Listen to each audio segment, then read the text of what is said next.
بەناوی خۆی بەخشندەی میهرەبان سڵاوتان لێبێ دەزیزان. ئەمڕۆ حەڤەی هەشتی 2025 دانیشتنی یەکەمی دادگای باڵای ئیتیحادی بوو لەسەر ئەو داوایەی لەسەر گرانکردنی نرخی کارەبا پێشکەشمان کردبوو.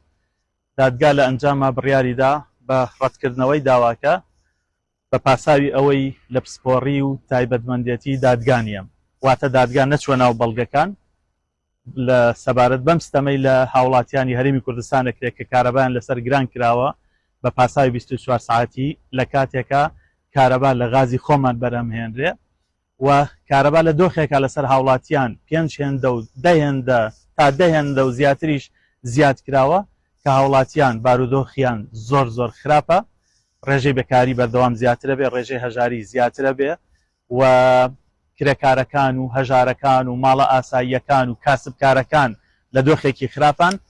چ جایەوەی تەنانەت حکوومەتی ماوە بەسەرچوو ناتوانێت موچەی مانگانە لە کاتی خۆیان بە هاوڵاتیان بدات، بۆیە زیادکردنی کارەبا بۆ خێزانێکی 5 کەسی ئەگەر تەنانەت 50,000ش بێ تا 100,000 تا 150,000 بارگرانیەکی زۆر گەورەیە. کارەبا لە غازی خۆمان بەرەمهێنرێ و ئەبێ بە نرخی گونجاو حکومی بە هاوڵاتیان بدرێ.